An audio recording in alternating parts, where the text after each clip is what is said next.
Donc là, la main est bien rentrée dans l'axe de ce qui sera le futur arc. Là, je prends juste un petit fil de fer. Je n'ai plus que mon deuxième boudin à allonger et à venir poser par-dessus. Une fois que c'est fait, on vient travailler plus en détail l'arc. C'est-à-dire qu'on vient bien lisser tout le travail afin d'avoir quelque chose de plus propre. Et quelques petites rides au départ de l'œil.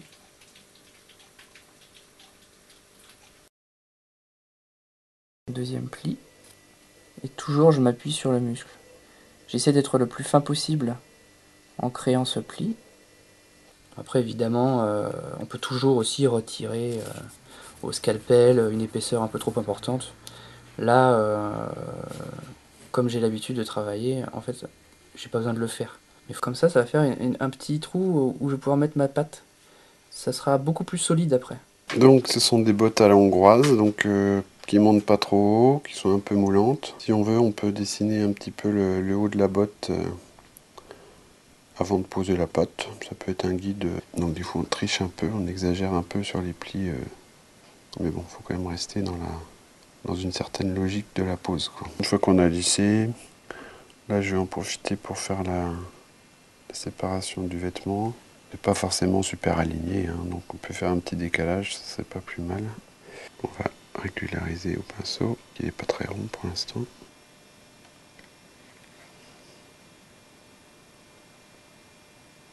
Moitié de la face avant qui sera égale au départ de l'oreille pour la moitié de la face arrière. Et à partir de là, je vais commencer à modeler par rapport à mon concept, par ajout de matière. Je commence là par les pommettes à la base du nez, un peu les arcades, vraiment pour essayer de faire apparaître le maximum de volume sans rentrer du tout dans les détails. C'est la mâchoire avec le menton. C'est une grande échelle, mais le moindre petit ou volume en plus ou en moins peut déformer de beaucoup le visage, quoi, la sculpture. Plus vous travaillez petit, plus il faudra être précis au niveau de vos gestes. Attention de mettre ma tête en avant par rapport à l'axe de mon buste, puisque la colonne vertébrale revient vers l'avant sur la fin au niveau des cervicales. Donc après, la prochaine étape, toujours dans le même esprit, on homogénise la pâte avec l'outil et on va lisser après au pinceau et au white.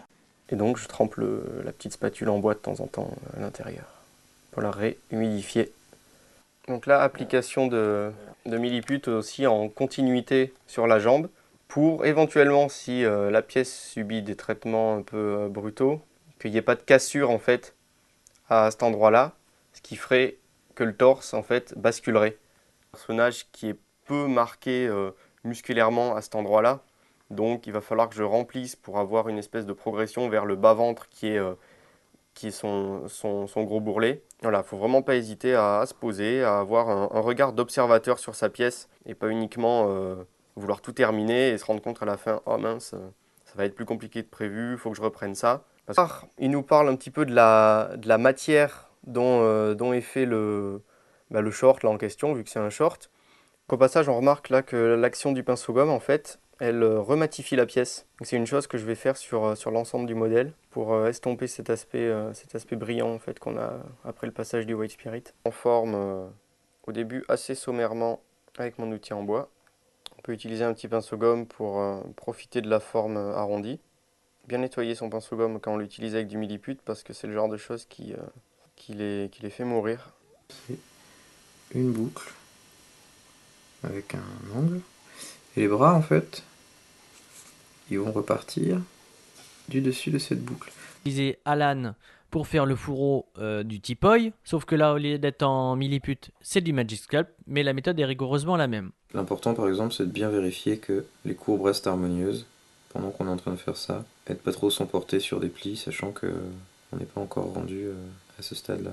Là, on utilisera la même technique que celle qu'on a utilisée pour le rebord de la manche, pour faire les petites pointes autour du col. Parce que l'essentiel, surtout sur une figurine 30 mm, mais sur les autres aussi je pense. C'est le rendu global de la pièce, vu qu'on va la regarder dans son ensemble de toute façon. Et donc, il est plus important de s'attarder sur les courbes globales du modèle et sa dynamique et son rendu final, plus aussi possible. Tout plein de façons de faire. Petit à petit, on finit par fondre les paupières inférieures et supérieures dans les pommettes et dans les arcades, et régler l'angle et la forme des globes oculaires. Comme on peut le voir, la figurine fait environ 29 mm 5 aux yeux. Donc, voilà. De ce côté-là, ça a l'air joli. De l'autre, ça l'est un peu moins. On va travailler ça. Faisant, on travaille les petits détails des plumes.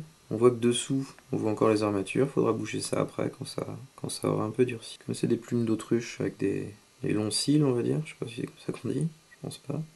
L'armature permet d'appuyer un petit peu pour leur donner un peu de mollesse après, tout en faisant que garde un petit peu la rigidité de l'axe central. Donc tout reste très mobile à ce stade-là. On peut faire pas mal d'ajustements. Que l'axe même des plumes est juste planté dans le chapeau. Donc évidemment, il faut être assez délicat quand on les tripote. Avec la pointe de l'aiguille, faire les petits ajustements jusqu'à ce que ça ressemble à quelque chose. Coup de pied, la patte, ça lui permet en une seule opération de bloquer et de former tout de suite la voûte plantaire. Donc vous allez le voir, ça va assez vite. De structurer aussi, c'est une autre méthode. Chacun, là encore, je leur ai dit je ne sais combien de fois, mais va trouver la méthode qui lui convient en fonction du travail qu'il va faire. Il n'y a pas de règle, à vrai dire. Le vent, purement physique, qui vient modeler, enfin agiter la chevelure de Tanja. Donc le mouvement est à décliner entre le point d'accroche en haut, le point du bras, mais malgré tout, le tissu se déroule un petit peu au fur et à mesure. Agressif au dragon et plutôt sur la défensive, mais la posture qu'il a après n'aurait pas été en adéquation. Des petits raccords comme si le bois avait été posé pour maintenir la pierre. T'es où? T'es derrière? Ah, je travaille.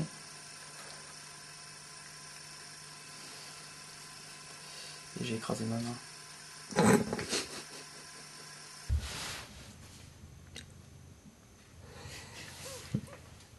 Je sais pas quoi.